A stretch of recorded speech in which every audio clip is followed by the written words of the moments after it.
Welcome to the Howl in the Hollow, where legends awake, nightmares breathe, and the shadows are never empty. Every week, we step into the unknown, exploring creatures that lurk just beyond the firelight, cursed objects that whisper from the dark, and stories you wish you never heard. Listen closely, because the Howl warns you, and the Hollow is listening.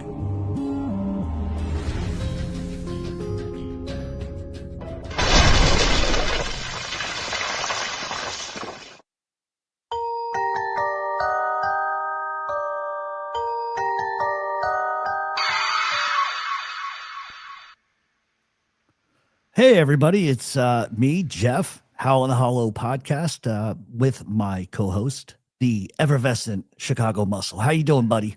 Hey, how you doing? Welcome, everybody. Welcome to the show. So here is what this show is. It's going to be a bit about everything horror, right? From films to real cases to hauntings, the paranormal, and more. And every Saturday night from 9 to 11, you'll be able to join Chicago Muscle and myself on here. The first hour will always be some sort of topic and an open forum. And the second hour will be a call-in. So everybody is free to either use StreamYard to come into the show or you can call. With all that being said, Chicago, what do you got to say? I've got a lot to say. We got all kinds of stuff lined up to talk about tonight. And I promised Angel that I would show her a certain picture that's going to be coming up later in the show. We are going to, I guess, start off the show. We're going to talk about the Demon House, and Jeff's got a little prologue to play for us for that. And then we are going to get into a little bit of the occult and Hollywood and talk a little bit about that subject. And it's a very deep subject. But first, I'd like to welcome everybody coming in. Jeff, you want to say hi to everybody? Yeah, sure. Jesse Roth, how are you doing? Let's see who else we have. Jack the Ripper. Edwin. Was it Memmy Stroopit? Stone Sailor, how you doing, buddy? Thank you for your service. Christine is in the house. Scott Lawson's in the house. My goodness, my old buddy Joy. How are you doing, Joy? Wow, we got a lot of people in the house. Yeah, everybody's coming out, man. I'm loving it. I really appreciate it, guys, putting in the time to come and watch us. There's my brother, Angel Tony Gotti. Soplo. And by the way, Angel Gotti tonight at 11:15 has a premiere. So as soon as our show is over, depending on how long we actually go, please go over and not only sub to Angel Gotti's channel, but check out her premiere at 11:15. Let's see. A premiere, is she going live or is she? Well, she told me earlier, she can answer in the chat, but she told me earlier it was going to be a premiere. I don't know how long it's going to be. And then she was going to decide whether or not she was going to go on sort of after the fact. Tony is so low forever. Give that man a moderator's position. Yes. And everybody, if you like to support this show, we like to support you. You can drop your links or your favorite content creators links if you are a moderator. I would say Kathy Pagan would be, a great moderator. Joy would be a great moderator. Soplo, Carol, all of our friends that we've trusted for years, because the show is just getting set up tonight, guys, and we would like to make it a fun place Saturday nights that you can count on to come hear some interesting topics and totally non-drama content-based show about an interesting subject. I don't care who you are, because whether you like horror movies or whether you like the supernatural, I think we all have that one question, and we will talk about it extensively on this show.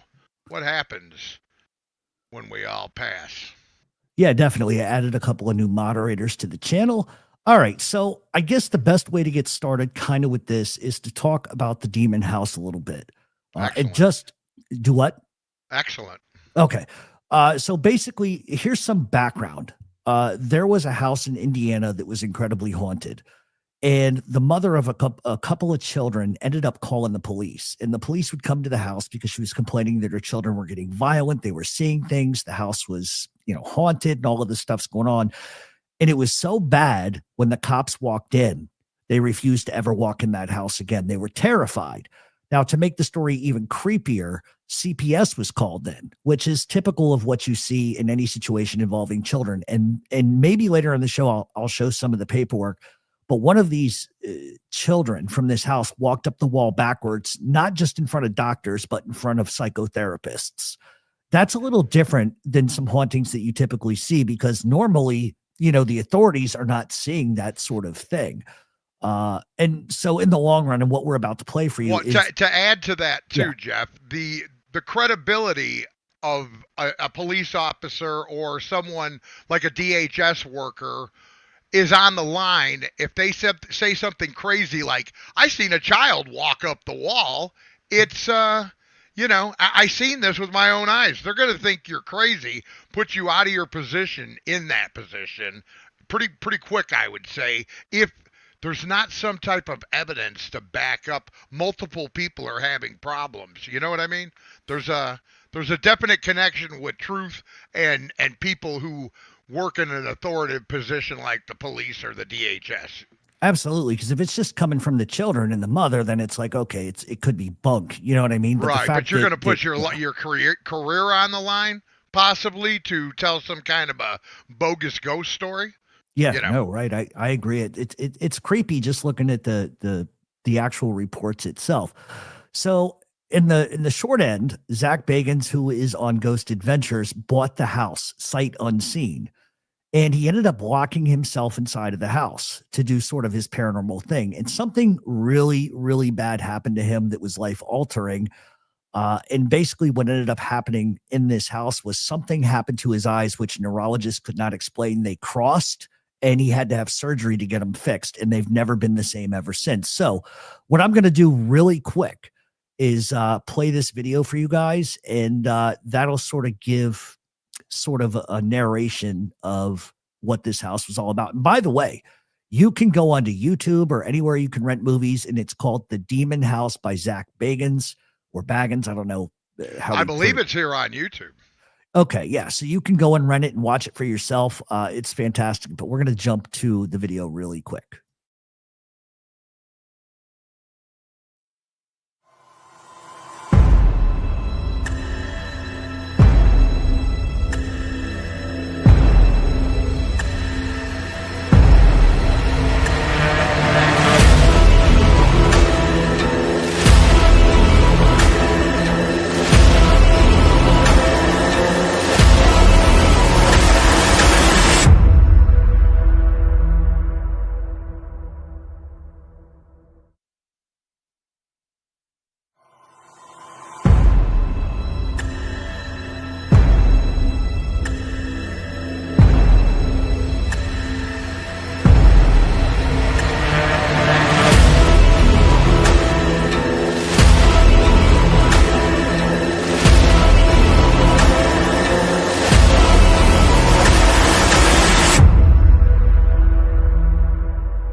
So just so you know, the entire house was boarded up by the police. Nobody got in, nobody got out. And then he since, I believe, after the fact, actually demolished the house. That's pretty Yes, creepy. the house is gone. It's been completely demolished by a bulldozer. That is just there's just no way. Well, Just you have to look at something, and that what you just said there. Bulldoze a house that you just bought to to absolutely do haunting videos in and things for your show, for your live casts and things of that nature. right. Right. I think he had it all melted. I think he had it all burned too. And then he kept like ashes or parts of the house in his museum, which, depending on what you believe as far as residual hauntings or whatever, no, thank you. Right, right. That noise itself would have been enough. But the creepiest thing to me was the shadow in the end. You just legit. And then that was the whole entire house had surveillance everywhere. So, people might say it's fake or whatever. I don't believe it to be, but what do I know?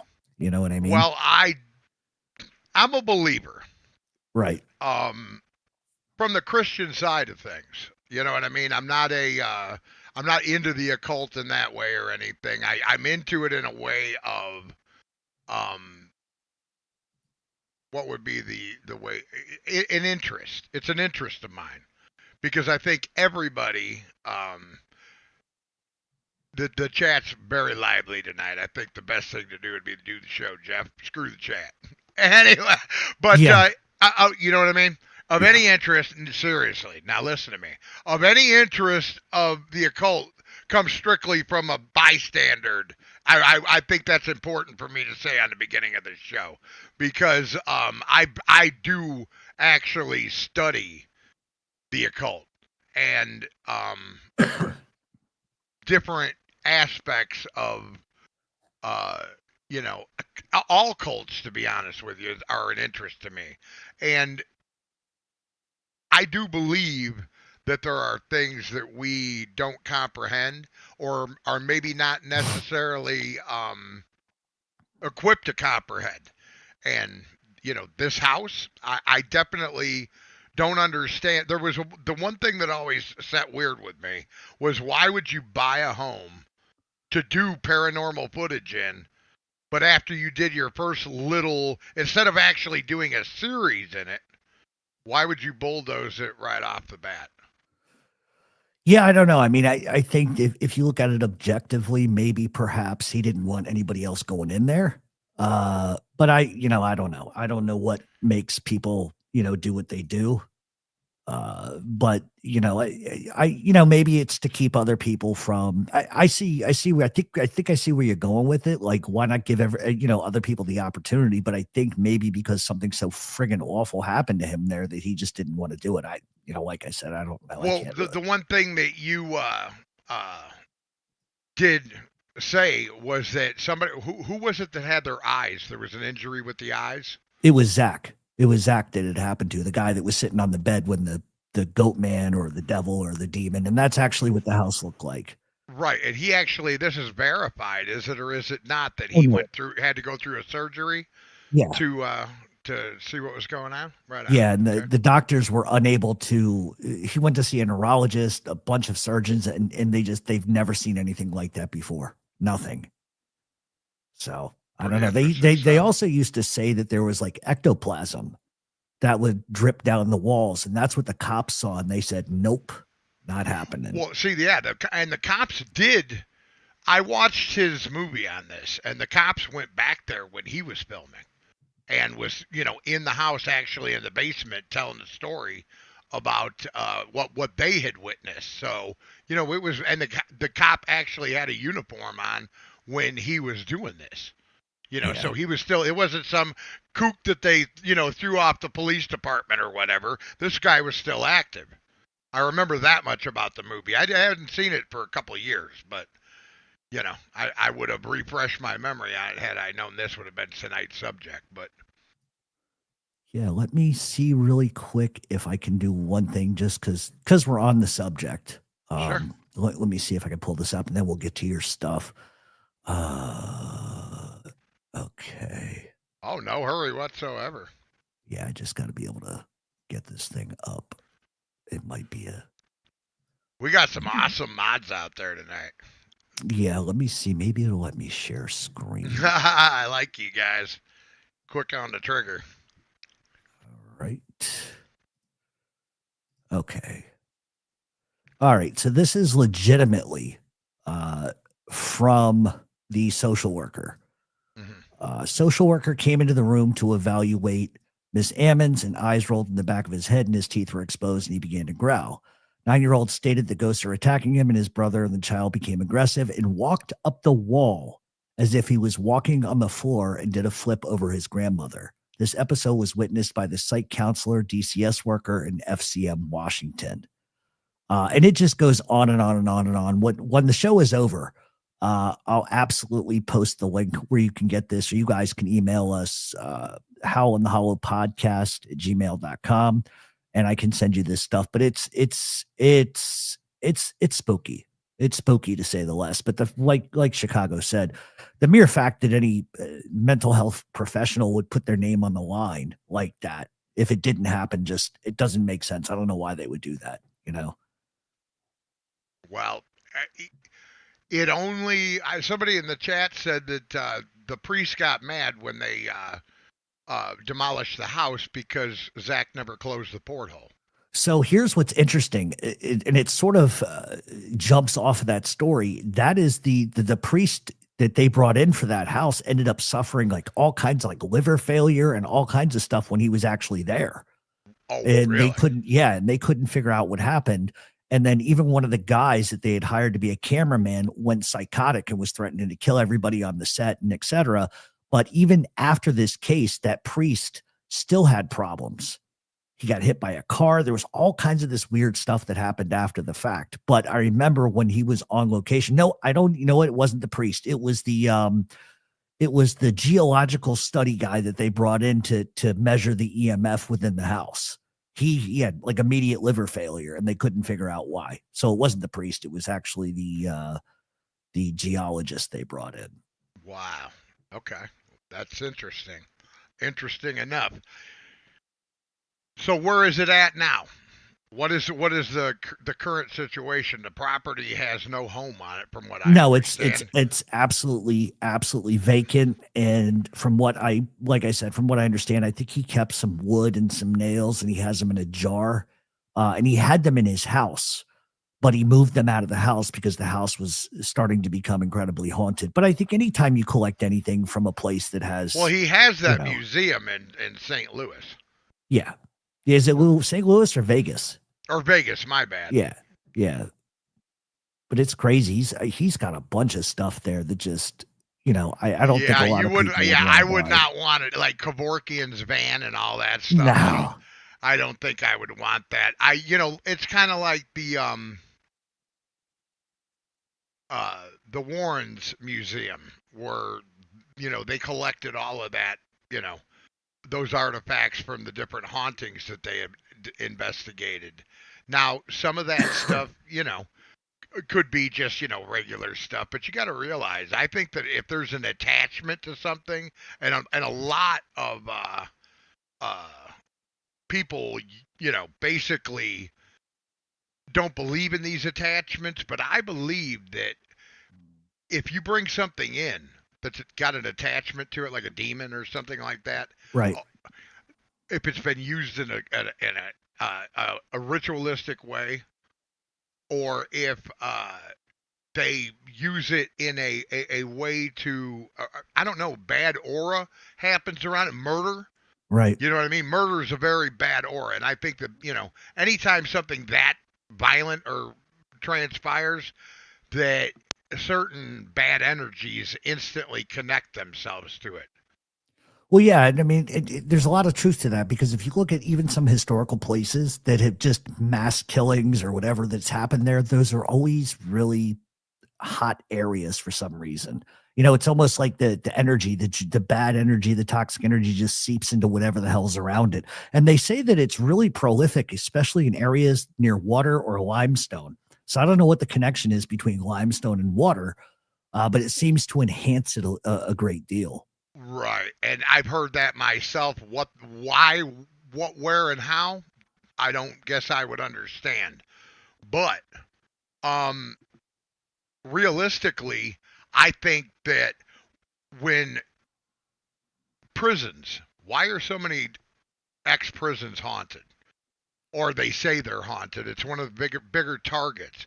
Think of what goes down Oh yeah. in that prison. And I was told one time by a Satanist that the reason why a lot of prisons and that have so many, it's demons in there, and this is what they believe, demons in there because they enjoy being around human misery.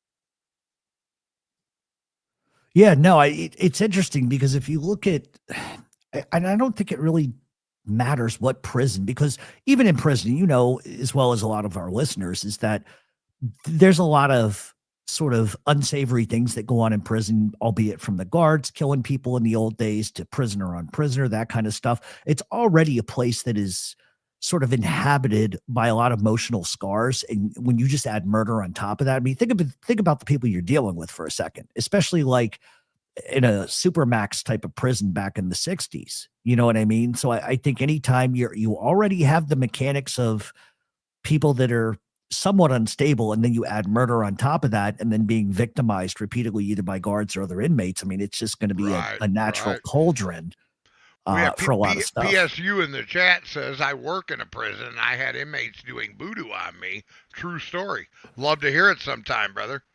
Yeah, Chris, if you Or want to come on in sister. a little bit, come on. Yeah, I'd love to hear it. Oop. So And yeah, anyone who has had experiences is going to be welcome to tell their story on this show, and that's pretty much what the second half of the show will be. If somebody wants to get up and talk, and we'll have a conversation about it. yeah, right about 10 o'clock, we're going to do two things. Number one is if you want to call in because you don't want to use StreamYard, there will be a call-in number, and it'll come right to the show. Or you can come on StreamYard, whatever you want. If you try calling the number and it just keeps ringing and ringing and ringing, it simply means we have somebody on the line.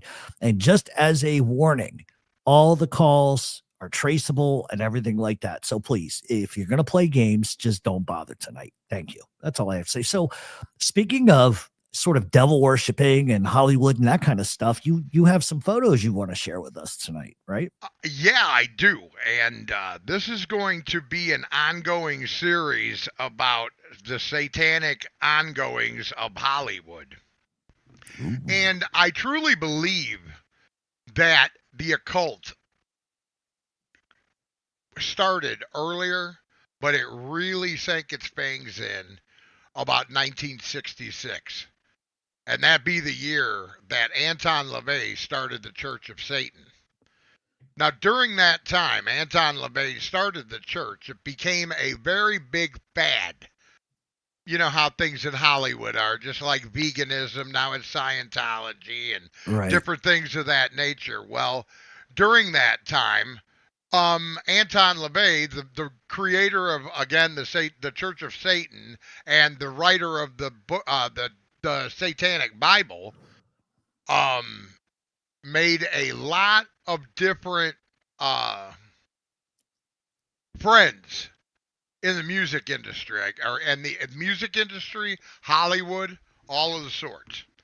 And with that said, I'm going to show you a few of the friends that he made, and it might surprise you. Now, there is actually on the right Anton LaVey, in the middle Sammy Davis Jr., and on the left Michael Aquino, which was the Satanic Bible, I believe, was written in 1966. And this photo was taken. And now Michael Aquino on the left actually was the right hand man of Anton LaVey until they had a disagreement about theology and satanic lore, and one was a little bit more apt to believe in an actual devil than, let's just say, Anton, which was more of a showman, in my opinion. Where Michael Aquino, the guy on the left, actually was a colonel in the United States Army. Yes, sir. Wow. I see. You made a statement about that, Mr. Stone Sailor, because we've had this conversation before. Um, and yes, he was a colonel in the United States Army, and he was in charge of a thing called the Presidio. Now, in this Presidio, a lot of molestation happened, and there was a lot of blame being thrown around. And we'll talk more about the evils that go on in Hollywood and things and some of the theories that I have later on in further episodes. But the fact of the matter is that Hollywood has a certain clientele that does like to dabble in the dark arts. And this one would be a perfect example. This is Jane Mansfield. Wow. Jane Mansfield is with Anton LaVey there. They are doing a satanic ritual together. This was not a photo shoot. They were actually good friends. She With didn't that, have a good end either. Ooh. no, she did not. And it's kind of, one of those things where I wonder why. Yeah. Well, honestly, I mean, I don't know. It was a violent, um, I Yeah, she guess, lost her head. yeah, that's kind of what I was wanting to Yeah. say. And he went on actually, and a lot of people don't know this because we're going to get into Hollywood and film a little bit tonight. Now, Anton LaVey became so popular in Hollywood that he was actually invited to do a lot of movies. Does anybody remember The Devil's Reign? Well, The Devil's Reign was actually all of the satanic references in the movie and everything that they did in regards to the ritualistic stuff in the movie was basically choreographed by Anton LaVey, the writer of the Church of Satan's Satanic Bible. He also worked on Rosemary's Baby and a lot of other things, including music scores and different things for Hollywood actors and things of that nature. On the set of this movie, he met Eddie Albert, William Shatner, many, many, many, many, many really famous actors, but probably the most famous of them all, John Travolta. Angel screaming, no. And John, this was actually, if you look it up, and you're a history buff of John Travolta and a fan, was one of his first piece of work. This was Wow. introducing John Travolta in The Devil's Reign. And there Now, he is with the now I heard two things about him, and I don't know if they're true. I heard on his deathbed he was screaming and begging for God. Is that true? I have heard that he didn't think that it was like this. He was wrong. He was wrong. And how much did he take from Aleister Crowley?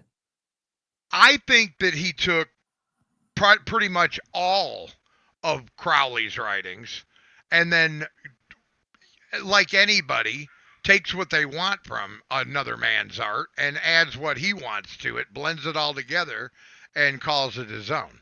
But was he the originator of Satanism? No, I mean, obviously not. Crowley was around long before him, and this stuff has been going on ever since Set in Egypt.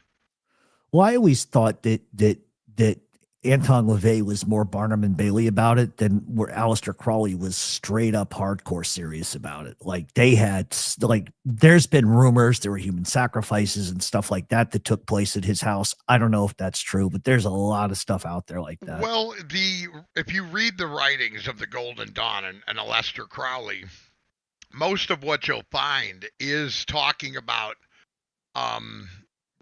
things that are kind of like a touchy subject, like sex magic with children and things of that nature. And actually, to perform some of those things, he would have had to have. Is Aleister Crowley Barbara Bush's father?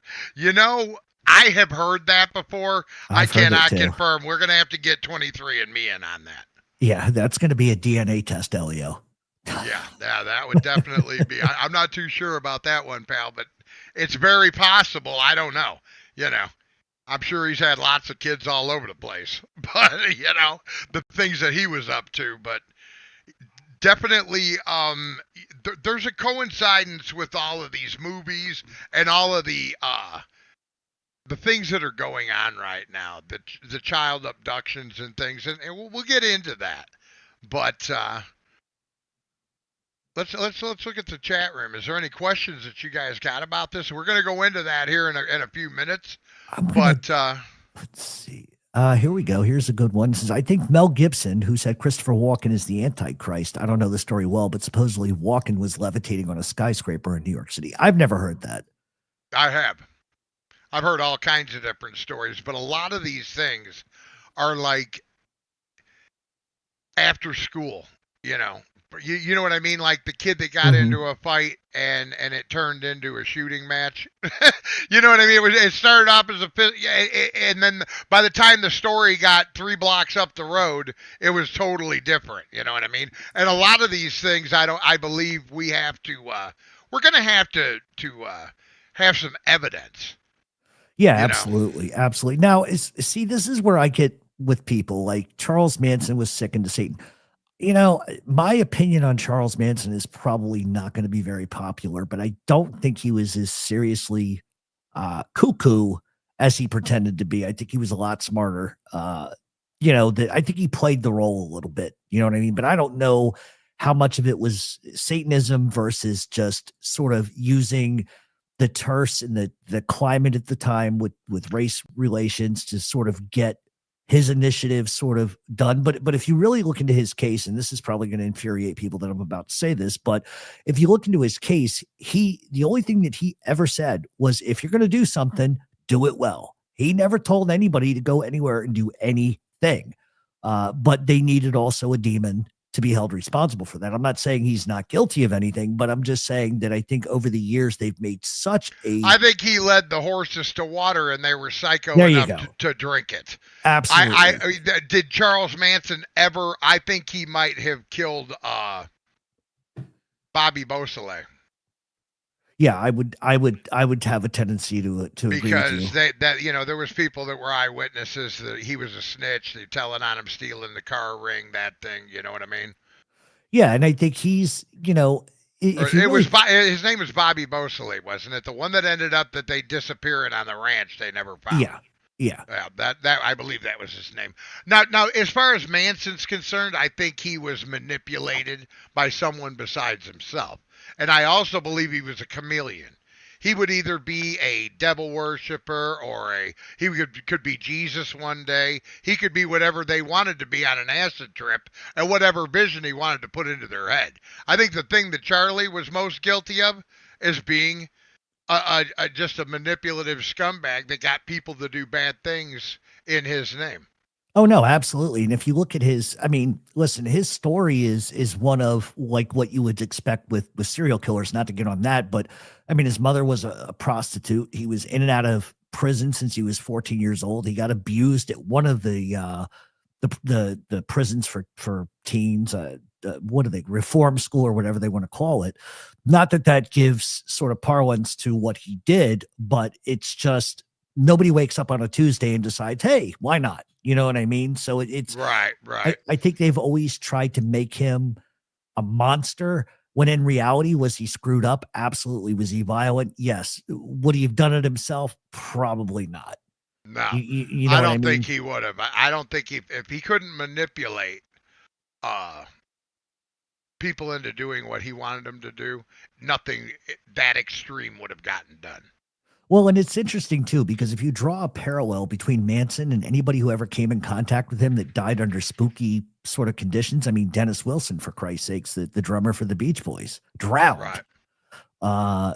That's a whole nother episode, but I think that, it's interesting. I almost wonder if Manson even took stuff from Crowley too, because a lot of people have. Look at the Stone Sailor's comment. This one. Yeah. I've Yes. also heard this, you know, that So he was a plant to see what he could get done. So here's an interesting thing about that. David Chase, who did The Sopranos, is actually doing a TV series based on MK Ultra. Wow, I didn't know that. Yep, it was just announced the other day in Variety as well. Whitey Bulger, not to get into the mob stuff, but Whitey Bulger actually was involved in MK Ultra as well in prison.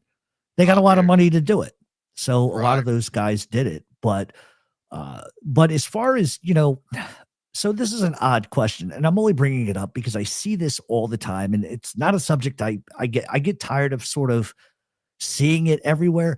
Do you believe that there is anything, and this sort of parlays into Hollywood, this Illuminati theory? Do you buy any of that?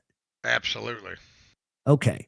So do you believe that I believe there's a pecking order, because that's just in life. There's sort of a pecking order, but is it as I hate the word to use horrific, but is it as deep and as insidious as people talk about?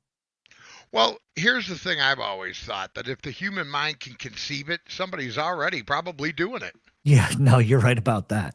Absolutely. You know what I mean? And I look at it this way, and they try too hard to pretend that there is no such thing as an underground satanic network. Right. Well, the old saying is, we do it right in front of you, and we've taught you that it doesn't exist. You know what I mean? And I think governments kind of work that way, like when it comes to UFOs and stuff like that. But the devil's greatest trick is to teach man he didn't exist. That's right. That's right. Absolutely. And that's sort of, and this is actually what I was getting at. And I'm glad Mean Green brought it up, the Bohemian Grove. Mm-hmm. If there is ever a cultish type of atmosphere, that would be it. 100%. I want you to take into consideration something, folks, and I don't want this show to dive into a depressive mood, but I'm going to hit you with a little dose of reality, and you can go to the CDC and check my information. I have first-hand information. You can look on the CDC about missing children every year. Why is it that 800,000 children a year go missing and we don't know where they end up? Yeah, there's a bunch of documentaries on that. There's no such thing as a satanic network. There's no such thing as human sacrifice. Now, all of these Alex Jones shows that you see out there and all of that stuff, no. I don't believe that there's all this crazy UFO lizard people hiding under the bushes, and I am not one of them. But do I believe that there is a satanic network out there? Let's just put it to you this way. If you know anything about me, you know I like to infiltrate networks. Yeah, absolutely. I have infiltrated a satanic network in the past, and I have gotten deep into one, and I know for a fact that there is. Now, as far as murder and human sacrifice, not that deep. But as far as knowing that they exist, and that they actually have online grottos where they communicate and things of that nature, I absolutely know it to be true. I absolutely know it to be true that there's a cannibal club of exclusive members that's completely legal for some reason in California, in LA. Wow. All things we can go into in the future. We're going to start putting polls up, I think, Jeff, on our community tab. Sure. What people want to know about, what they want to talk about, what they want to hear about, and what they want to delve into as far as, because this subject, we could talk horror movies, we could talk Bohemian Grove, we could talk the Illuminati, we could talk demons, angels, whatever you guys want to talk about. I'm burst on it, and Jeff is too. So we'll put some polls out there. Yeah, no, absolutely. And I think as we progress on Saturday nights, I mean, the more tinfoil hat conversation, the better. You know what I mean? Even if you have like a story, you can submit stories at the Howl the Hollow podcast at gmail.com, or you can come on the show, or you can even call in. This show is going to be very dependent on what you guys want to talk about. We can sit here and talk all night about, Halloween if you guys want to. I have no problem with that. But the more interesting sort of facets of the horror genre, Right. I'm really into it. And Listen, some of it might be uncomfortable. That's why we will really, after this tonight, it's kind of the introduction. This is what we're going to be talking about. If you enjoyed what you heard tonight and the different things that we're going to talk about, you might tune in next week because it's going to get more in depth from here. And maybe some uncomfortable subjects, maybe some more comfortable subjects. We'll let you know before the show even starts with the title and the topic. absolutely. Sicilian Syndicate asks, what's your opinion on shadow figures? Some say it's people shifting between universes. Chicago, you want to go ahead and answer that? I believe it's demons. Oh. I believe they've entered into our dimension to affect the goings on, moods, things of that nature. And I believe that when you look out of your peripheral vision and you see a shadow move out of the corner of your eye, yeah, I can say that I've you're not seen alone. stuff like that. Absolutely, I've seen stuff like that. But here's the thing, and I once heard a psychotherapist on like, Can you before we get off the subject, can you yeah, put up PSU's comment? was it the political one? Yeah, it's fine. It's not. This has been going. It's nobody's politics. This has been going on whether we had Democratic or Republican leaders for a while now, and he's absolutely right. There's been. I can't give you a number, okay? I don't want to say thousands or millions or whatever. There's been a lot of children that poured into this country that are unaccounted for.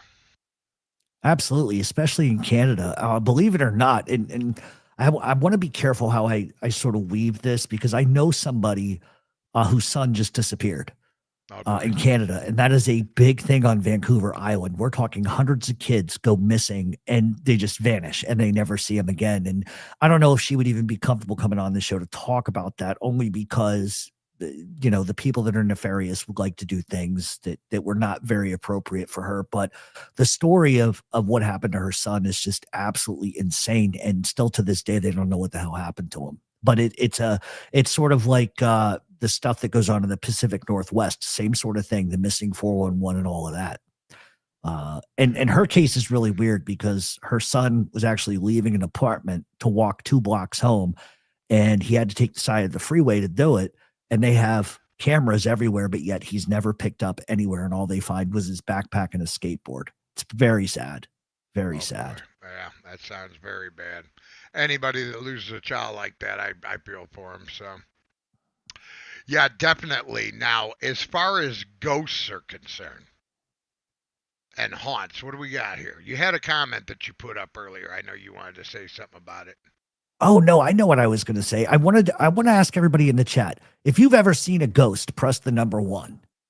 I'm just curious as to how many people have actually seen this, like actually seen an apparition, not something weird, but a full blown apparition. If you've ever, but let's do it better. If you've ever seen something supernatural, hit a 1. Well, we've got a whole bunch of people, and see, you're the type of people we want on the show. Yes, I would love to hear your experiences. Yeah, I mean, call in sometime or tonight for that matter. Do ex-girlfriends count? Absolutely. Always. They can get possessed real quick. Come out with demons and fire breathing out of their eyes and everything. Well, Chicago, do you want me to drop the link for StreamYard or? Sure, it's up whatever to you. You want to do. I'd love to get up here. If Angel's got any questions about those pictures I put up, or because I had been telling her about that one about John Travolta. And look, that's not to say that John Travolta's a Satanist. He was working on the set of a movie when that picture was taken. So the link is in the chat. I will gladly put the phone number up in 5 or 10 minutes, but we'll start with StreamYard and see how that goes. Am I a believer in aliens? Absolutely. We can't listen. Human beings. Oh, that's what I meant to say earlier. Now that I remembered, we're taught. I once heard a psychologist at a horror convention talking about sort of the psychosomatic tendencies of people who can see ghosts and who haven't or who don't have the ability to see that. And I'll never forget that this person said that. Think about it. We were taught from age 1 to like age 3 that Halloween and monsters and all of this. So you're sort of programmed to believe these things don't exist. However, there are people that never get that door closed, and they always sort of have one foot open to that door, and that's how they explained people that were like psychic and clairvoyant and stuff like that. But I do believe in aliens. I know that was two different comments, but Right.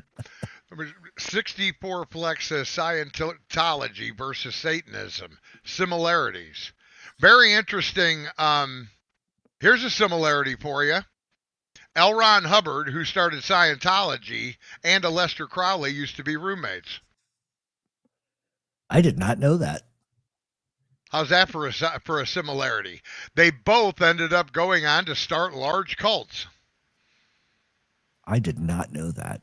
So that would be a great similarity. If you have not known that, or you do not know that, just ask the question, and Chicago Muscle might have the answer. Yes, they were roommates back in, I think, the 40s, back when before Scientology, when L. Ron Hubbard was actually still writing science fiction books, which he probably should have stuck to, because then he wouldn't have, captured the mind of Tom Cruise, which I think is a great actor, you know what I mean? But the link is in the chat if anybody wants it. Yeah, if you guys got any questions or you want to come up and just... I'll drop it again. Have a conversation about weird stuff. Grab the link. Oh, I see darkness. Hey, what's going on, Chris? Oh, Chris Achilla. What's up, brother? Yo, no, that's not our Achilla. That's a different Chris. Oh, okay, a different Chris. Kind of look like him from the picture. Nah, that's all right. Well, hey, Chris, how you doing? Chicago, what's going on? Good to meet you. I'm good. I'm good. I'm not as big into this as you guys, but Jeff told me to hop on, so figured I'd hop on. I told this a bunch of times if are familiar with it.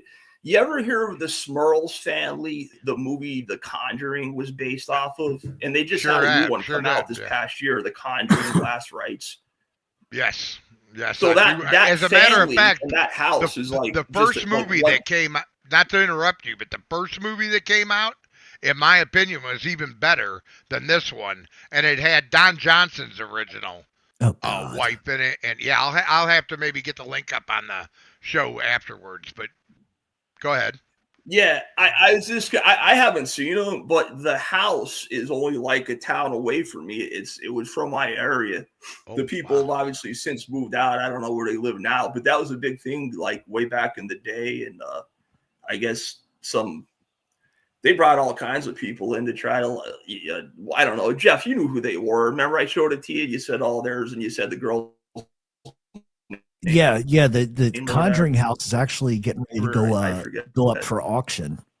It's a very famous house. That house is. Yeah, and Jason Hawes from Ghost Hunters is raised, I believe, over 300,000. He's going to match whatever they get, but I think they're up to 300,000. They're trying to get to 1.5 to buy the house, so that it doesn't become like a tourist trap kind of a thing. You know what I mean? Yeah.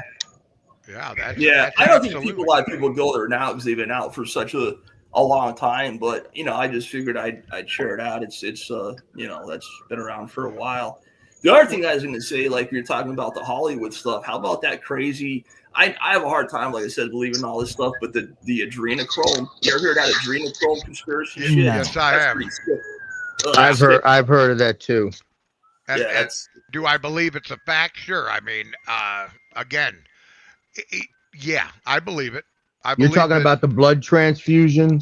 Yes. That they do. Yeah, the leader of North Korea. Like Hollywood. Yeah, the North Korean guy, the first one, the Kim Il-sung, Kim Jong-un, all three of them, they take blood from young Korean. They take them for young Korean virgins, and they give them transfusions. That's weird because if you even go back to like medieval times, we talked about it on the vampire episode that I did, that like all of these aristocratic like royal people would bathe in blood. Like that was a typical thing to do. And it's amazing that it still goes on today like that. It's creepy to me. Countess Bathory as long back as we can remember. Yeah. Yes. That's who I was talking about. And they still do. Kim Kardashian still does. blood washes on her face. Ugh. Yeah, I've seen Look up the the- use of blood in Hollywood, and you'll be absolutely a shocked. program on it. I'll tell you what, we're going to have to actually schedule a program about things. You know what I mean? Women are also injecting their face with fish semen now too. Just a side note. You know, in case Yeah, I've heard that too. Yep, nothing says love by washing fish spunk on your face. I know, right? So I'll tell you And- what, guys. I'm going to show you guys a video, and I want you to tell me what you think is going on here. Now, I'm going to set you up for this video. We have a little abandoned shack, a big piece of property. Carlos's house? No, you said abandoned shack. Okay, go ahead. It's not that bad, bro. Not that bad. Okay. It kind of looks a little bit like it, but you're going to see it there in the video. And somebody that I knew went out there and they said, "You're into this ghost hunting stuff and all of that, and why don't you go and check it out?" Well, when I pulled up to the place, it had a do not go, a no trespassing. And I'm still trying to get permission to actually go in it so I can film it, but I pulled up in front of it. And the people that I know went inside of it, and now whether the guy's telling the truth or not, I don't know. Unless it happens to me, I'm not, I don't vouch for anybody. You know what I mean? But what I'm saying is that he's saying that he was pushed. Now, when I pulled up to this place, I was on the phone. I turned the truck off. I had been sitting there for quite a while, and I've been thinking about dust and trying to recreate this and what went on during this video that I had shot. But this is, it wasn't really meant for a big consumption. I just pulled up, threw it on, and this is or sat down.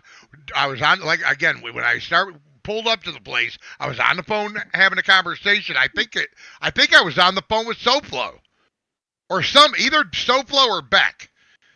And I had been there at least 5 minutes, and then I started filming. I rolled down the window and started filming. What you're about to see, this isn't dust kicked up from the vehicle or anything else. I had been there. So let me get this out, and I will put it up, and you guys tell me exactly what it is you think I might have witnessed coming up from the ground. I watch. What the? Oh, man, guys.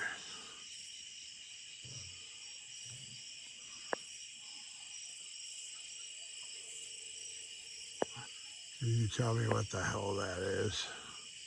Now, I know you said it's not dust. Was it windy at all at that time? Not at all. Look at I was going to say the tree in the background. To verify that question, that's kind of a weird still right there that I put. Look at that. Yeah, that is right there in the middle.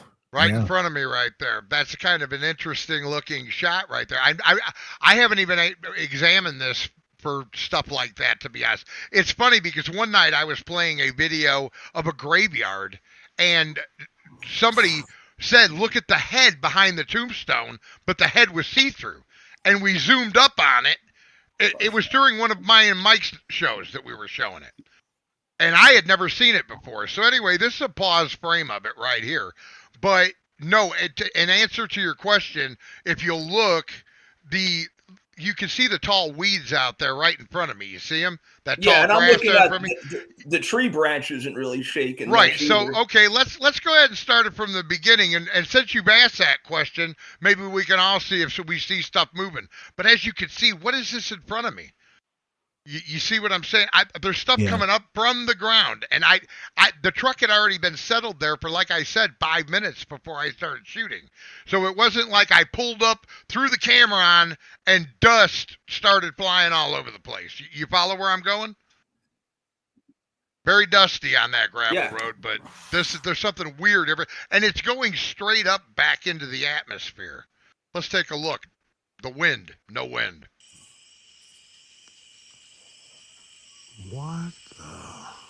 Those leaves aren't moving at all, bro. Oh, man. Yeah, and if they are, it's definitely not enough for all that stuff to be going on. Now, No. did you notice this just when you played the video, or did you see it? I'd never seen this with the human eye when I looked outside of my. Right. I've got an iPhone Pro Max, and when I looked in the Pro Max, I could see it, but when I looked outside of my camera, I couldn't see it. I could not see this with my naked eye.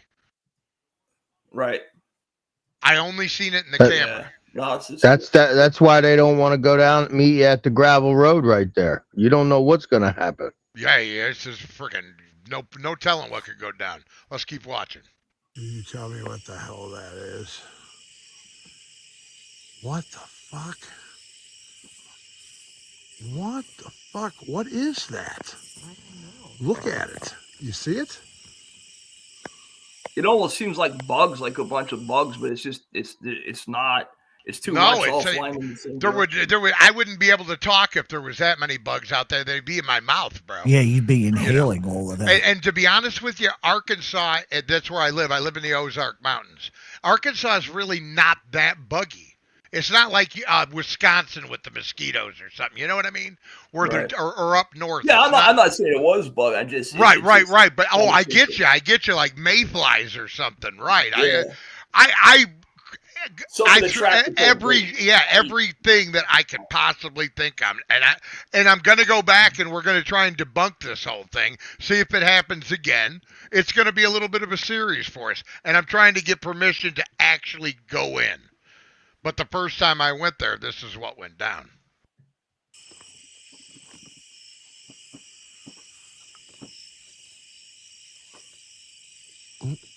What?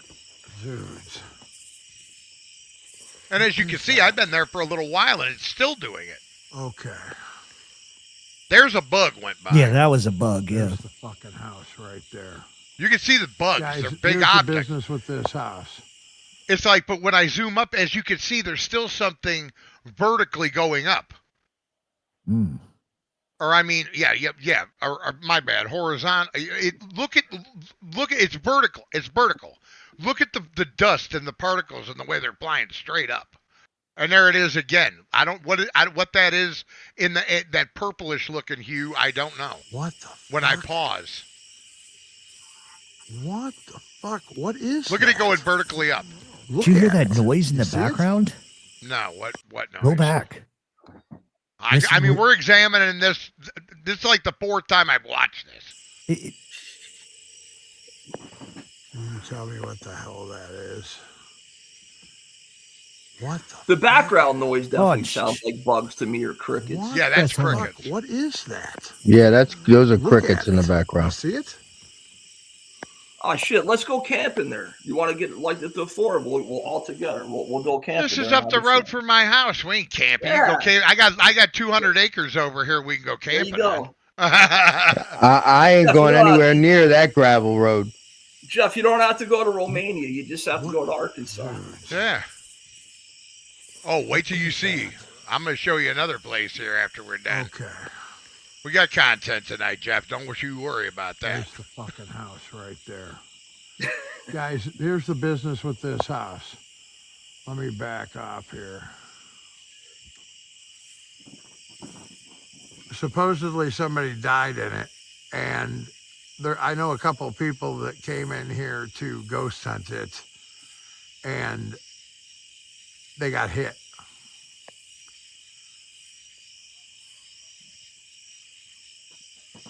Definitely tripped out, man. I don't know. Looks like it's got a posted no trespassing sign right there. So that means that I'm definitely not going to go down in there. But maybe I could find out who owns it and get permission. What's over here? What? No. Okay. Strangely enough, that weird stuff going in front of the camera seems to not be near as prevalent, but I don't understand. Weird stuff, guys. Anybody want to say anything while I'm... That's what that basically consists of right there. But you know, I don't know. I don't understand what was coming up from the ground. So I'll tell Are there you something. any like high tech people you could maybe send? What if you sent the video away to like some high tech people that could like have the equipment? Right, to, like, really right. dig into like it and you know, maybe, like, send it to get an another opinion ghost that way? hunting team. You know, they review stuff like that all the time. So Something like that. how long ago was that, Angel? Yeah, about some 2 more weeks high-tech ago. equipment that could- About 2 weeks ago. So that is less than a mile from my house. I'll tell you something too. That this is like a key thing, and this is for all the people that go out and do the EVPs. Mm-hmm. I will tell you something. You can go out to a place just like Chicago was showing all of us, right? And you hear the crickets in the nightlife. You will notice something very big. When an EVP comes across, the crickets go silent, like they're gone every single time. I have multiple EVPs from somewhere that I went. I'm trying to put that together now, but I'm somewhere at an old hunt club with some friends. We're goofing around, and you hear that, hold on a minute. If I can find the EVPs, Jeff, I've got Brenda taking an EVP asking, "Hi, is anybody here? And would you like to say something?" Right. And you can hear demons laughing in the background. There's like 2 or 3 of them, and they're going, "Ha, ha, ha, let's do it. Let's reach out. Let's touch her." Yeah, because you can hear it. When I was out They're there, laughing and saying, "Let's reach out. Let's touch her." Yeah, when I was out there, this is all we heard. Just nonstop crickets, cicadas, and whatever. Then all of a sudden, you actually look at the waveform, and it was like, like a heart monitor, right? And it flatlined, and all of the crickets stopped, and you hear a moan loud as fuck in the background. And we didn't hear it with our own ears. It was after I got home, and as soon as I heard that, that was it for sleep. Nope. Yeah, Clean my shorts and not ever go back there again. No, Why? no. Now, see, I never understood this about people that go ghost hunting. Why not go back? What are you afraid of? Number one, if you don't want to find something, don't go looking for it, Jeff. Well, the reason why I didn't was it was allegedly a haunted road, right? A lot of people had died on this road. So I didn't listen to what the urban legend was, because all they did was reverse the street name and turned it into like a Mrs. Wobble. It was off Elbow Road, and that's like wobble backwards. So that's nonsense. But I started looking at like all of the crimes in that area, and it turns out that there was a young lady that was assaulted in a way we can't talk about on YouTube and beheaded. Right, legitimately within a quarter mile of where we were at. And I was hell no. That's what my problem with it was. But what's really weird is in doing that, and I don't know if this has happened to you, Chicago, but anytime that I've done the ghost hunting thing, I'm always exhausted. Like I've run a marathon afterwards. And sure, a lot of that could be like just the emotional arc of what's going on.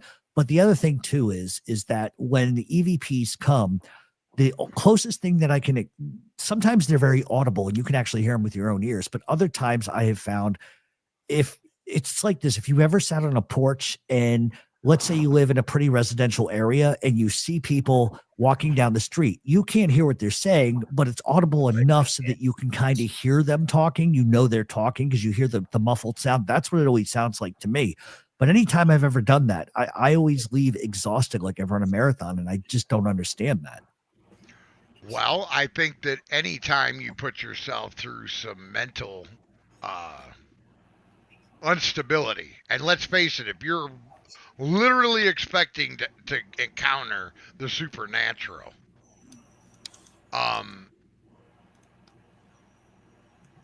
your mind is traveling at the speed of light. You know what I mean? That's not it's a supernatural encounter and not a natural thing for you to have happening around you. You're on such a heightened alert, because you're trying to hear if you hear something or maybe see something, and that is just mentally exhausting. Like you do that for an hour and you walk away from it. It's like you did some mental gymnastics in your brain. Yep. Right. Absolutely. Right. Well, if anybody in the chat wants to come on and tell their ghost story or ask questions or be a part of the show, feel free, or you can call the 347-674-7007 number. I've gotten like 12 calls, but I see the area code and I'm not picking that one up. Right? And I know that. The real dumb part about that is it comes up with their name too. Wow. Yeah, you'll have No. type that in the back chat. I want to know about that. Yeah. But you were Chicago earlier when you said Aleister Crowley and Hubbard were roommates together, and yes, they engaged in like sex orgies and all kinds of like witchcraft and stuff like that. And I heard that too. Yeah. That was really interesting. I didn't know those guys were roommates. Yeah. Yeah, there's a lot of connecting the dots that goes on with this stuff, and if you do your research and you dig deep, and weed out all the baloney, like Jeff brought up the Illuminati. I think it's a real simple thing. I think that when you do illegal things and you still worship the demon Baal, and you have to feed your god with human sacrifice, you're not really going to be advertising it on Sunday papers. You're gonna, or you're not gonna have a church in the middle of town inviting people in to have their kids taken from them or whatever. You know what I mean? I think that when you're doing, it's just like look at the an underground satanic network as a crime network. They are committing crime. They don't want to be caught doing the things that they're doing. They're abducting, they're murdering, they're sacrificing. If they're, and I don't mean like, say, a LaVeyan Satanist that doesn't even believe in the devil. They have a self-worship system. What I am talking about is the true believer, the one who believes that he is actually in league with the devil and worshiping to Satan. I do believe, that there is a network like that out there of people. It's like a number. A number? Well, then that would be, yeah. I mean, knowing the ins and the outs, that would probably be making me part of them. If I had an exact number of how many was in the organization, do I believe it? Not only do you believe that, but he's passed away now, a gentleman. He was number 3 in the FBI. He was a retired FBI special agent named Ted Gunderson. Ted Gunderson, yes, sir. And he was the one that broke that underground network in Nebraska, that bank in, what was it, some kind of bank in Nebraska? What was it? There was some kind of thing going on. There was there was a child thing going on. It was a daycare center. Well, there was another one, like a bank or something too, in Nebraska. There was a bank where they had all these executives that they would fly to DC for like all kinds of crazy stuff. And Gunderson, I guess I didn't hear that case, but I forget what it's called, but somebody look it up. Ted Gunderson, that case. There was some kind of thing in Nebraska. There was some kind of a bank where there was a powerful guy tied to that thing, where Gunderson was the one that kind of, blew the whistle on those guys.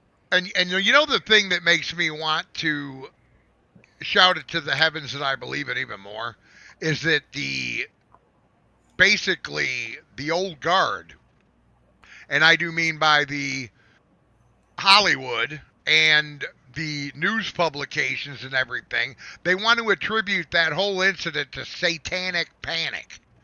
Oh, from the 80s, yeah. Right. Yeah, from the 80s. And they say, oh, that was all debunked, and this was debunked, and that was debunked. No, it wasn't. Actually, no, it wasn't. Ted Gunderson proved what he had said. So it's interesting because we have 2 guys in here that have worked in prisons. One currently does. So, Chris, you were saying earlier that somebody at a cell block wanted to do voodoo on you, or? No, I run a gym in my prison, or one of the people, and you're a rec officer, recreation officer. Is about. Yeah. Well, I'm not a CO anymore. I'm actually like an activity specialist. Okay, like recreation officer. I gotcha.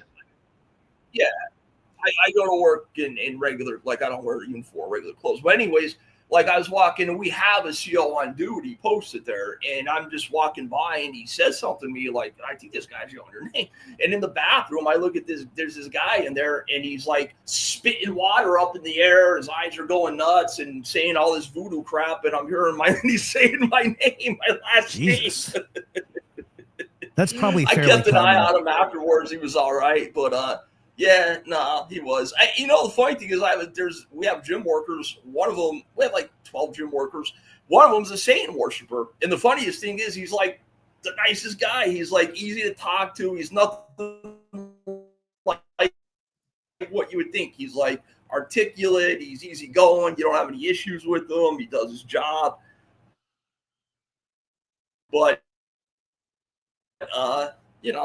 is a number, which, I'm sure that's hard to say an exact number. I remember a long time ago watching some kind of live or like show about some real story that happened with some kind of demon, and they actually found out what the demon was, and his name was Sobek. And you look up the demon Sobek. So like there's like names to demons. It's not just all like, So that's why I was wondering if they have names to them, if they're like how many there are. And I guess like when I looked up like names for demon stuff, I guess there's different classifications of them and shit. Yeah. So basically, the only thing you get from them when the number is asked is, "We are legion, we are many." Yeah, that's what we should do. We should get a demonologist on the show. That would be the best. If you want to know the truth, I pretty much am. Gotcha. If you haven't noticed, I'm pretty much an encyclopedia on this shit. Well, I don't like to volunteer information. Right. What about you, Sailor? Have you ever seen any crazy stuff in prisons like that? Like supernatural stuff? Yeah, sure.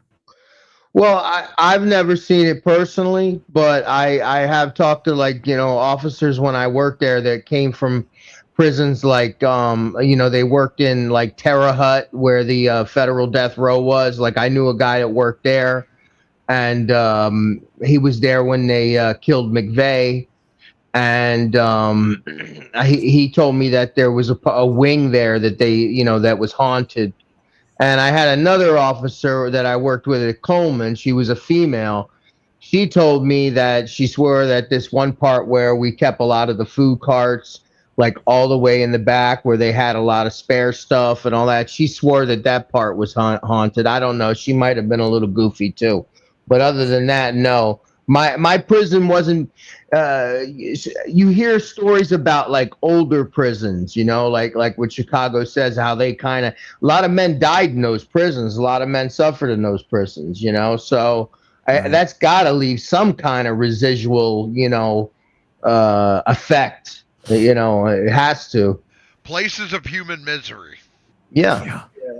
Well, yeah, everybody hears about the whole Al Capone haunting thing, Eastern State Penitentiary, about one of the guys he killed supposedly. It seems like there's a lot of stories about that stuff. If you guys know what I'm referring, I know Jeff knows what I'm referring to. Yeah. Eastern State Penitentiary closed down now. It's in Philadelphia. That's where Al Capone ended up going to prison for a while, and he swore he was haunted in there by some Irish guy or something like that he killed. Jeff knows more about than I do, but it's they kept the cell like all like furnished and stuff. Like you could do walking tours through there, just like public walking tours. Sorry, Tony, I just looked down and saw you, buddy. What's up, brother? No, I was scared. Can you hear me? Yeah. I was scared that maybe since you didn't recognize the name that I had there and the avatar, I thought that maybe I was going to. Now there's a guy that might share a story with us. Yeah, I wasn't paying attention, but as soon as I saw the face, I said, "Oh, I know who that is." And I knew, I figured by your name, I said, "Oh, that's got to be him." Did you see the name that I put on this account on this Santeria? It's real. What I mean? Yeah, I was going to ask him. Hello, I'm live, ladies and gentlemen. I'm live. Hello, I'm live right now. Hello. Sorry. Yeah, they're screaming at me over here, bro. But anyway, I wanted to ask the gentleman who still works for the Department of Corrections somewhere. You said that they were. You said that they were. Somebody was doing voodoo on you. Well, I mean, it appeared that way. Like the guy was in the bathroom and like the sink as if he's washing his hands.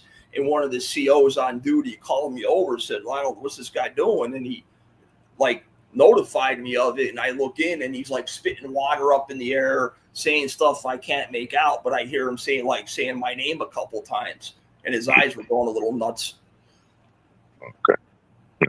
Because, I'm going to tell you something right now, guys. I think I've spoken about this on my show on a couple of occasions. And maybe one day, we could do a double whammy. A show. I don't know how many times you guys are going to be doing this type of show every month, every week, or every Saturday. Oh, every week, good. Oh, good. I'm gonna have one of these too, because I wanna one day. I would like to do that also. I'll be coming around here. I got plenty of stories. I'm gonna tell you something right now, guys. Santeria is real. I know that for a fact. I've witnessed it. My wife has also witnessed some very serious situations in regards to the paranormal. Maybe one day I could get Tina here to come here and tell a couple of her stories. As a matter of fact, she's got even a couple of stories from Italy. From Calabria. You know what I mean? That'd be cool. And I also have some stories, of course, from Cuba. As you all know, Cuba is a place where, look where Beyonce went to get the Santeria stuff done on her. She went to Cuba. Yeah. I've met a lot of Santeros, Tony, in the feds, and I knew about their religion, but I never, like you said, like this guy said, they were saying his name, like they never put a curse on me or anything like that. But I would see them with chicken bones and things like that, and they would put their thing on their head, the red dot. Yeah. I have actually experienced. I've had, like I said, I had two uncles. One was a palero, and the other one was a babalao.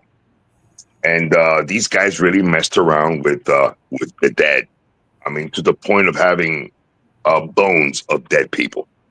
Okay, and they would actually dig these people up from different locations and stuff like that in the world, and.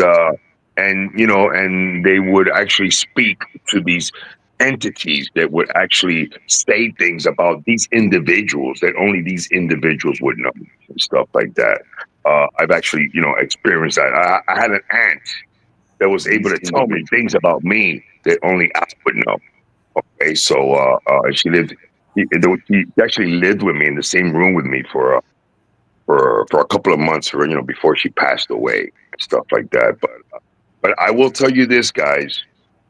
If ever about a real babalao or a real palero comes after you, if you're not protected, you will be affected. Guaranteed, bro. That's Guaranteed. crazy. Yeah, I believe it. Yeah, guaranteed. There's certain people that have the ability to do things that are not natural. Yeah, and remember, it's not so much that they have the ability that it's not natural. It's that they're dabbling with supernatural entities, and these entities do have the ability to do things that are not natural in nature. They're able to circumvent the laws of nature, as you might say. They could put thoughts in your head. They could make you see things. These entities are able to make you see things, people. I just want to let you guys know that right now. They're able to take over your body and contort your facial structure. Even your eyes look different and stuff like that. They could have hairs come out of your mouth. They could make you spit blood. Okay? You can levitate. Crazy stuff, man. Crazy stuff. Yeah, now, did you have a beef with this guy or something? Is that why he was saying your name? No, I don't even know him. I mean, okay. But he was saying your name. He was cursing you. Yeah, it was prison. He could have been putting a love spell on him. You never know. Oh man. No, I'm thinking you're a staff member. I'm thinking you're a staff member. You have a confrontation with the guy. Then the guy goes, "All right, I'm going to put a hex on this son of a bitch."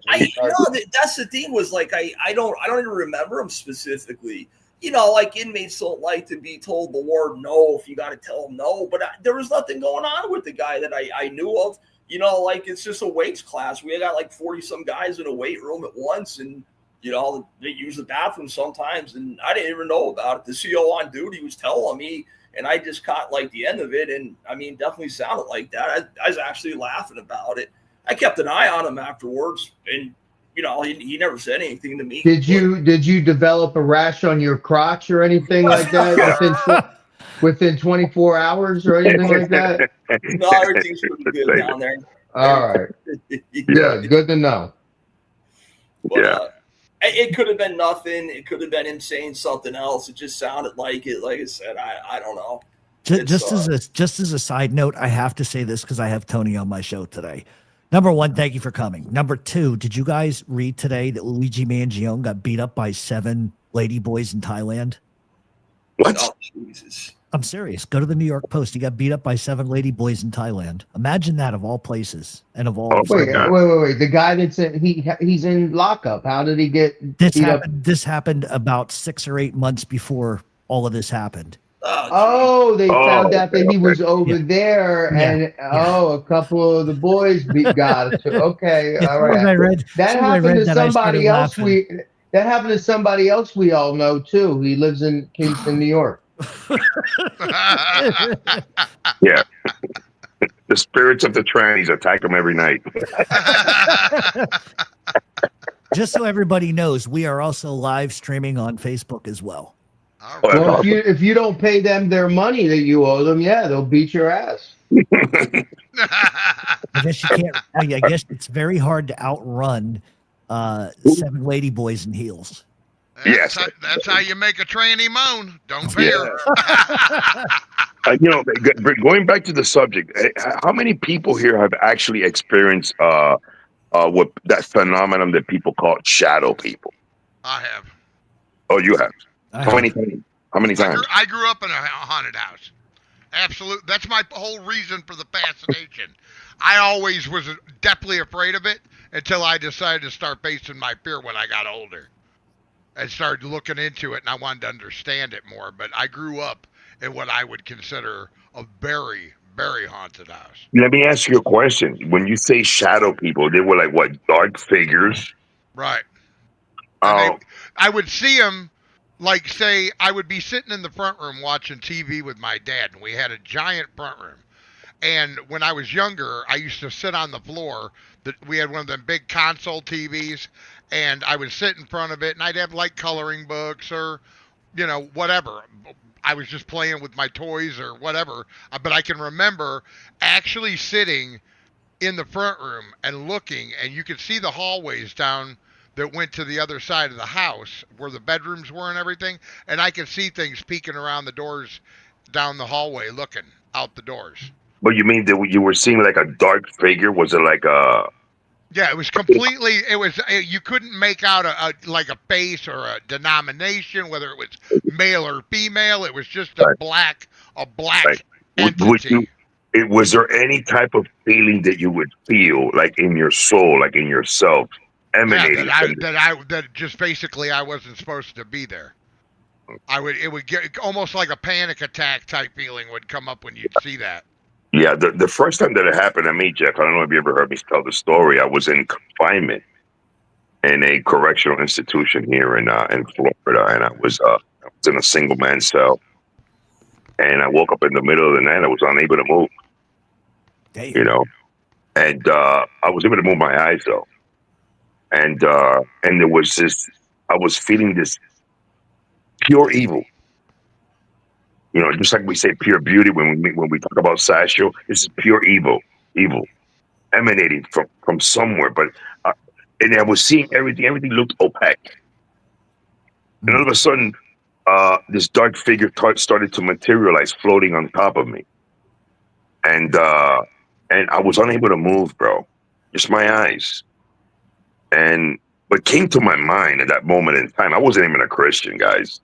What came to my mind at that moment in time was, I was like saying, this has got to be something bad because I'm sensing evil coming from this entity. It's got to be some type of spirit or something. Maybe it's demonic. And I said to myself, well, and the Bible does teach that, there is power in the name of Jesus Christ. So let me see if I could say Jesus Christ. But at first I couldn't talk. I had to force myself. And finally, I was able to scream, and it came out as a scream. I said, Jesus Christ. And it disappeared, and I was able to move. Everything became normal around me. Everything was opaque before. I thought it was a dream at first, but people on there was somebody on the other cell that were telling me, Chico, are you okay? And I told him, yeah, bro, I'm all right now, bro. You know what I mean? That was the first time that occurred to me. That was in 1980. I want to say 84, then end of 83. Wow. So, imagine my age. I was 19, going to be 20 pretty much, And, I did call my mother when I got out, and I told her mom, because she was into this kind of stuff. And I told her mom, it's what happened to me. And she told me that, that's probably some entity that wants to help you. And I said, Mom, this dude didn't want to help me, man. This dude wanted to kill me, man. But, you know what I mean? So, she said, I'm going to do a little something here for you and stuff like that.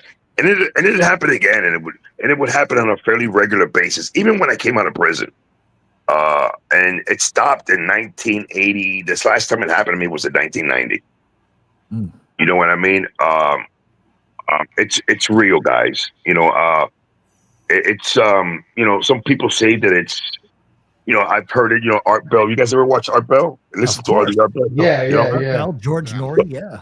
Coast to coast. I love it. I would listen to these guys practically every night in prison. I would actually go to sleep listening to these guys and stuff like that. And the things that they would say, I would love to this show to turn into something like Art Bell here in this community. That would be awesome. I would definitely love to be part of it. That is the absolute goal. Yeah, awesome. That's a great goal. Let's make it happen. It'd be cool if you could get somebody from the Bohemian Grove on. I know that's not easy, but imagine if you could find somebody that. I could get you up Aledo. I'm gonna get you guys up Aledo. Okie dokie. And maybe I could get. I might be a real one. There's a real one. This is a guy that can make things happen. I could probably maybe get you a Babalao also. Right, a real one here from South Florida. They're not gonna say their names. All right. Okay. That'd be fine. Okay. So what I'm saying is that, guys, this is real. Kill that comment, bro. Oh shit!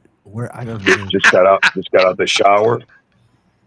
And people, can we have a serious show here, man? Without the you know how it is, bro. They can't stand I'm leaving, bro. And we're having a great show. I'm leaving, bro. I'm upset. I'm just kidding. My bad. I'm just clicking shit, not even reading the comments. Lay off that vape over there, Mr. Saturday Night Special. He's clicking away. No, but yeah, bro. I wanted to mention that because people, man. Hey, I love the story, Tony, and you know what? I totally believe it 100%. Oh yeah, it was a powerful story, man. Thanks for sharing. Yeah, I do believe it.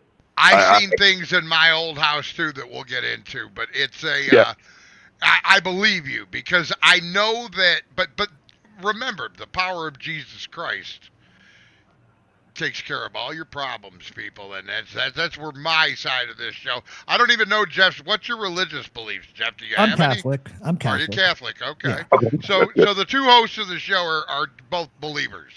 Yes. And we're not coming at you. I'm a believer too. Yeah. Some weird demonic, show or something like that. It's we even as Christians we have to ask ourselves, what are we surrounded by, and what is in this world?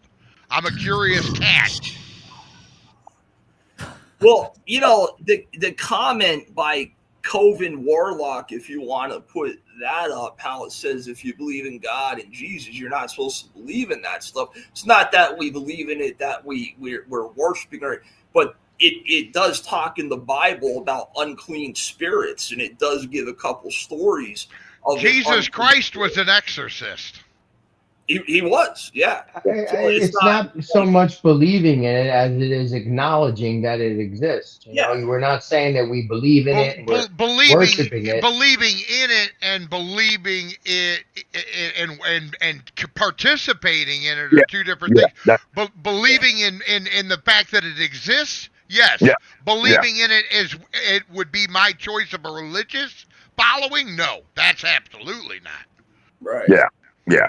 I've never put my hands on a Ouija board or any type of divination strictly because. Now, I've been there when one was being used, and I'm not really crazy. I don't think I'd ever do that again. But I have been there when one's being, but I've never actually put my hands on an article of divination because in my book, would be sinning against my God. But I did once, but yeah, it Oh, was so with check it this was with. out. I think a lot of people played with Ouija No, boards. I Oh yeah, did, but it was with a girl, and I was trying to get laid, so I played along with yeah. it. That's all. Well, you Later do a on. lot of things for that, but Yeah, I Yeah, know. yeah, yeah. I'll even yeah. Back in the day, I would have even act for even. I would have even acted like a demon for that. But hey, Yeah, I was young. But yeah, I was yeah. My wife also had a very, how would you say, dramatic Ouija board experience. Something that you would see in a movie.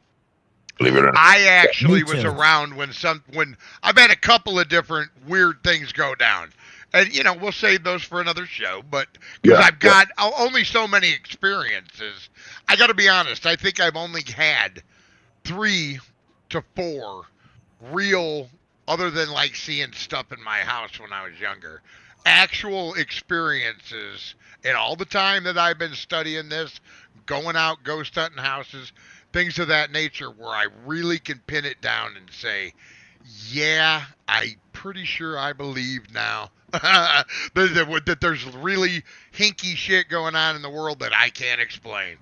You know what I mean? But very few. It's not like if you watch a TV series and every week they find a ghost. Every week somebody's Right. been touched. Every week there's a can got thrown across the room and the bed shook, and then it's bullshit.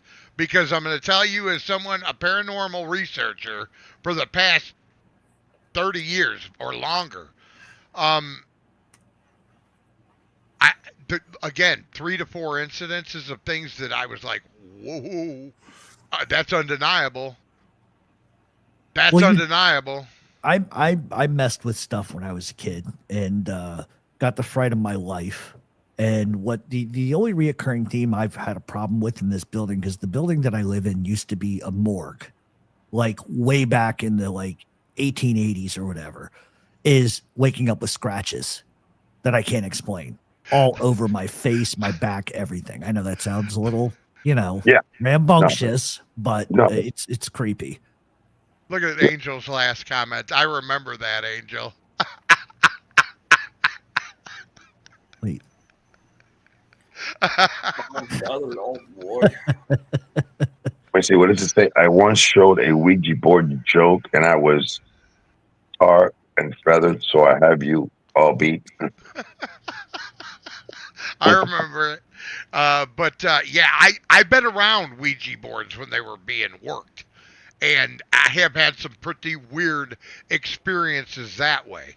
But again, can for me to tell you for sure that it happened and it was real and somebody wasn't pushing the board or somebody was, one of the experiences that I had was with a Ouija board being worked in my parents' old home. And it was just, it's just pretty wild. Things happened, and I'll tell you, share the story for another. Well, maybe we'll do an episode on Ouija board stories. Yeah, that would be fun. Yeah, that'll be awesome, man. Maybe we could have one day. Like I said, I'm gonna bring you a palero here, and I'm gonna try my best for a babalao. I would love to do a story on Caribbean.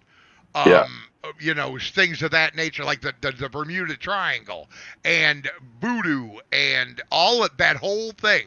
Because I was watching a documentary on Cuba the other day. I was talking to you about it, Tony, and they were talking about Santeria, and they were showing them doing some ritualistic stuff. And this wasn't a supernatural show. They were just basically explaining what goes on in Cuba with the religion and things of that nature. And it was very, very interesting. I'd like to hear some more about it. Yeah, and I have a confession, guys. I have a friend of mine. He's not going to be one of the ones that I'm going to bring here, right? But to talk about that. But this is an individual who was very close to my parents. He's a very old person. He's fairly known here in South Florida. He is a voodoo doctor. Wow. And when he heard about the type of things that were happening here in this community in regards to me and my family, he did some stuff on a couple of people here in this community. All right. Well, now I know why I'm growing No, a third just, testicle. I'm being straight up. I'm Wow. just, you know, and you know, it's unfortunate that you know, one of these people that this person worked on, they told me this because this person told me this person is going to lose somebody in their life, and they did. Hey, I love you all, bro. Great show, guys. I'll be back. All Take right, care, guys. Tony. Wow. But you know, I love how he always has a grand entrance and a grand exit. He always, Yeah. And I you want to know the truth about this? That's a true story he just told. He wasn't bullshitting. Oh no, I don't. Listen. I don't doubt that. I wanted to answer Angel's question up here. Where is it? It was the thing about why. Oh, here we go. She says, "Why would or you would think that these prisoner ghosts would want to finally go home? Why would they want to stay here?" I'm sure we all have different opinions on this, so we'll start, I guess, Chicago and work our way around to Chris and to Rob. Angel, I'm not so sure that I believe in ghosts. As far as dead relatives are concerned, because I believe if that were the case, my father was such a joking guy with me, and such a, you know, we clowned around enough. He would come back and try and at least scare me, make contact, let me know, hey son, it's okay, I'm on the other side waiting for you, something like that. It's really hard for me with the ghost thing, but I do believe. Because the Bible even says the dead are conscious of nothing. That's Right. what the whole resurrection and all that's about. But I do believe that when you are contacted by a dead relative, and I've heard many people, including my wife, and very emotional, this is something, if it didn't happen, at least it was real to her. That her father came back to her a few nights after he passed and said, "Babe, it's okay, I'm all right," and in his voice and a vision of him. Now, I never had that happen to me, and I'm a firm belief that they will come. Demons will come to you as an angel of light and try and enter your life in a moment of weakness to gain acceptance, and that could, you know, again, but I don't know all the answers, but I'm not sure, in my opinion, that prisoners would want to stay where they were captive. I wouldn't believe that. That is a great question, because again, I don't believe that they would want out of there immediately after death. If you got a life sentence without the possibility of parole, and say, or you get put on death row, Right. you want to hang around where they put you down, or you're going to go back to some place that's comfortable to you in your life where your family was? I get exactly what you're saying. Chris, what do you think? Good answer. I mean, to be honest with you, I mean, and I don't mean to be a Debbie Downer, I'm not big into this stuff and believing in ghosts and all that to begin with. But as far as why they'd want to be there, I mean, I have no idea why they wouldn't want to. Now, let me ask you, do you believe in ghosts? Do you believe in ghosts? I don't really. I mean, I believe in souls as far as going to, like, you know, like your soul going to heaven, hell. But like when you hear about the whole ghost stuff, I mean, you do hear about ghosts that are trapped. So maybe they're trapped there. I mean, that's about the best answer I could give, because I don't have enough knowledge on it. I mean, I think it's very hard question to answer, honestly. But well, if you know, the thing about it is, and there's nothing wrong with this, and everybody in the audience should understand this. I wouldn't judge anybody for their opinion, because most people want to know facts before they throw their opinion into the ring. An intelligent person will reserve comment until they have all the information. Yeah. So now, the one thing I will say, I do have a very strong faith. I am a Christian. I do have a strong faith in God and Jesus, my Savior. I believe in the Bible. And like I said, in the Bible, it does talk about unclean spirits, which are essentially demons. So could I really say that none of that is true? Well, not if it happened in God's time, not God's time, but when Jesus was on earth. Right. You know, I don't. Biblical times. Yeah. I mean, so could that stuff still happen today? I suppose so. I mean, I know there was a nun I know of that swore about having run-ins with people that were possessed, you know, down in South America or something like that. This one old nun was telling me a story, but I don't know. Chris, I will say this to you, and this will be something to maybe dwell on in your life and keep an open mind about things, because sometimes a lot of people close themselves off to it because of fear and different things. Now, I'm not saying that's your reason. I'm saying that they do just they don't want to be involved in none of that. So they just close themselves off to it, and they're less perceptive to it. But of the millions, and I'll say this to the entire audience that makes fun of this type of stuff and everything else, everyone in their family, be it a grandmother or whatever, grandfather, ancient relative, whatever, has told the story and account of the supernatural, of the millions of people that have lived, billions of people that have lived on this planet over the centuries. Yep. There's millions of accounts of the supernatural. Rob, what do you think? If one of those accounts is real, then something hinky does exist out there, and it's worth a better look. Yeah, no, it's sure. What do I feel if there's ghosts there, and why they won't leave? Sure. Oh my goodness, I couldn't tell you, other than my best guess would be maybe they feel like they left and still had something unresolved in this world there. I don't know. I don't know, man. Maybe if they were murdered and trapped there. Yeah, they could have been murdered there, or maybe an innocent man was murdered on death row, got the chair. There's been innocent people that got the chair back then, or got the gas chamber. Sure. I mean, that would definitely, if that happened to me, I might want to stay there and haunt those son of a bitches. I don't know. I have a very unique look at this. What if? So play this for a second. Number one, I think there's a difference between regular hauntings and intelligent hauntings. An intelligent haunting knows what's going on, can see what's going on, can respond. Whether or not people want to believe in that, I believe in that. But what's to say that the reason why they could be stuck there also, like we've said, is the pure violence. But what if, play this out for just 1 second. This is going to get a little holy roller, but what if that's their penance? What if they didn't repent? That's a good point. Maybe that's their own personal purgatory, depending on what your religious hell on earth.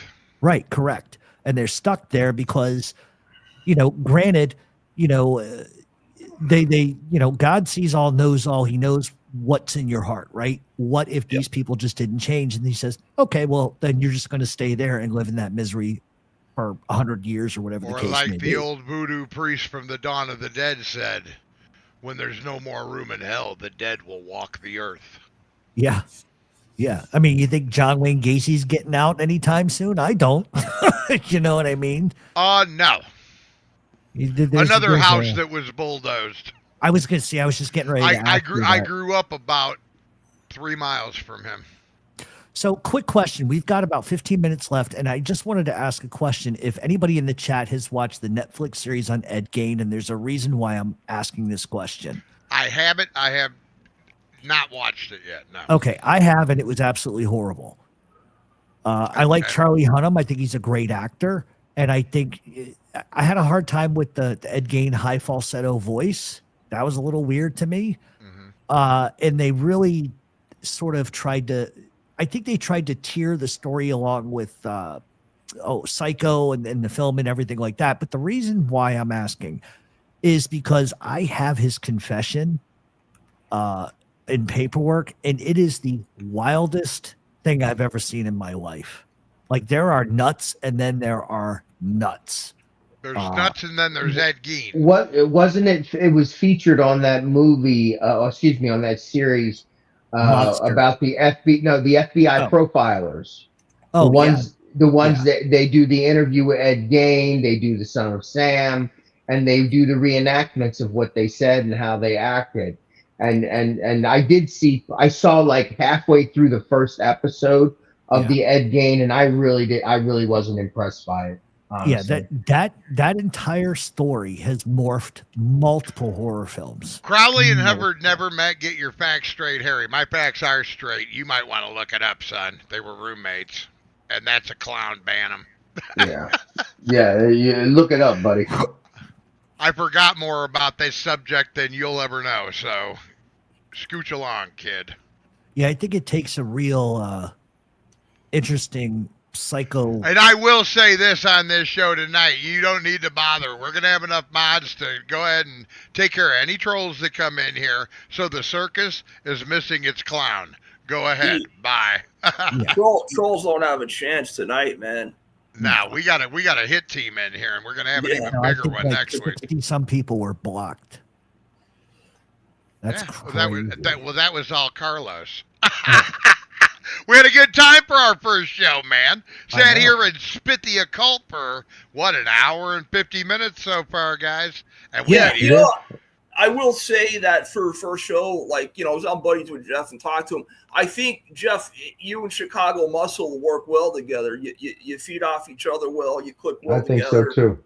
Yeah, I think you guys do a good job together. Well, the most important thing is he knows how to run StreamYard. No, I'm just fucking around. No, I do that. Do that. Yeah, no, it was a conscious decision that I made because I get along with him. We have the same sort of mentality and a lot of stuff. He knows a lot more than I do about the subject in most cases. So it's like I've always been looking for somebody that can sort of lead and then let me go do my thing and then lead again. So, and this is just going to work perfect. And I think, one of the things I wanted to say too about this show is anybody who thinks this is always going to be just, they're going to come on and they're going to play like a documentary. We're not doing that. What we will be doing is the small little mini docs that you do see, the Dracula one, the Mothman. I will still continue to do those, narrate those just because I like doing those. But this show, and Tony Sofo said it best, is going to be like Art Bell and George Norrie. This is a safe haven, a place you can come and listen to everything spooky, and it's never going to be the same thing. And it's driven by the audience. And that's, so like I said, I appreciate everybody who did come, and I hope you guys still continue to come. But we're going to talk about a lot of stuff that people I don't think are willing to talk about. And even for you trolls that hate me or Jeff or whatever, come, because you're going to find out a little bit more about our lives. Like, I'm going to show you a little bit more about me. And this has to do with horror. This right here. That is my PlayStation collection. Oh boy, look at the games. And within that collection lies every horror game that's ever been written for a Sony console. Sweet. Now, with that said, European horror from France, Italy, Spain, every country in the United States, or a country in the United States, every country in the world, I have different games that people see. If you like horror movies, I'm a firm believer that a lot of the best stories you're missing if you don't play video games. Yeah. And we'll even do an episode on that every once in a while about the new, I do own a GameStop. I own more games than a GameStop, if you want to know the truth. I've been a collector for years and years and years. Yeah, we'll also do watch parties too, because I think that'd be a lot of fun to do. Oh, sure, yeah, and another thing too is we're going to see if we can't bring the occult and music into it a little bit, because as far as famous rock stars and things of that nature, I have memorabilia from some of the biggest bands going, and basically, let me see, putting up a few things here for you guys that we're going to talk about in future episodes, like the occult and rock and roll. I told you, Jeff, the other day that my whole house basically looked like a I know, I'm jealous. A gothic pub, and all the woodwork that we did. There's just part of it right there. I'll be showing you the bar and all of that stuff. But my whole house is basically dedicated to nothing but spooky looking shit, I wanted a bar, so we built our own bar, and we decided to make it like the like the Wolfhead's Pub. Oh yeah. I know exactly what you're talking about from American Werewolf for London. Exactly. Everybody else is probably like, I remember. now they're all like, oh, okay, now I get it. Eerie Vaughn from Danzig, that's that painting that I told you about. Maybe we'll see if we can get him to come on, and he does a lot of horror art and things of that. But that's an actual painting that Eerie Vaughn did for me. The bassist from Danzig, Sandmain, did all the photography, all the work for the Misfits. He's a friend of mine. So yeah, we'll see if we can get some rock and roll people on. Just different things to make this show a spectacle. This is not going to be your regular, drama show. We're going to have some really, really good stuff, to put up here and, talk about it. I can't say who it is, but we're having one of the biggest horror genre makeup effects artists, director, actor on the show in June. Oh my goodness, that'll be so good. Yeah, hopefully I can do that before then. I'm also going to have a real exorcist come on. Oh, wow. I am talking to Jason Hawes already about coming on. So we'll see. The show's got to start somewhere. This is where, but also the actress from Sleepaway Camp.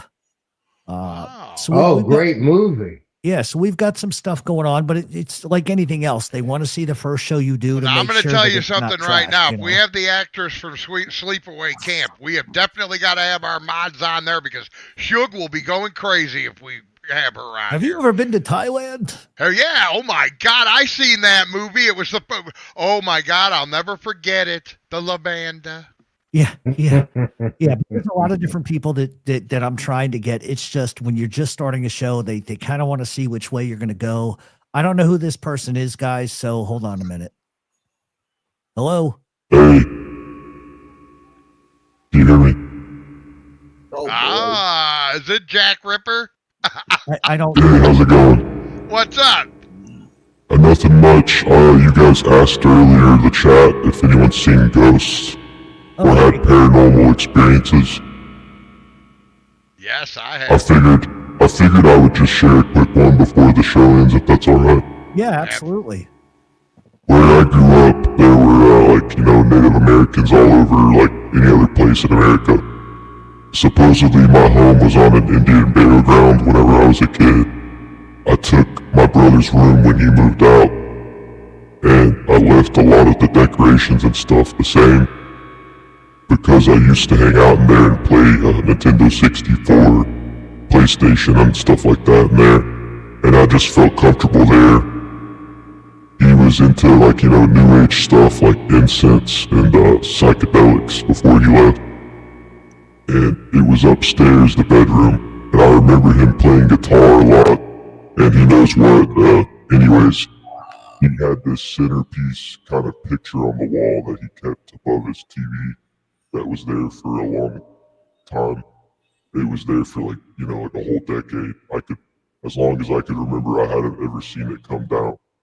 And whenever he came back to visit for the first time, after months of not visiting, he only came by for a little bit and was only downstairs when he was here. But whenever he was just about to leave and walk out the door, the picture frame fell and shattered out of nowhere. And it was up there I was watching TV and it was room and it just shattered.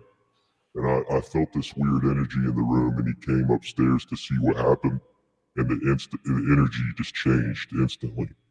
And we, surmised that whatever it was, it missed him, and it was mad that he didn't come visit in his old room. Wow.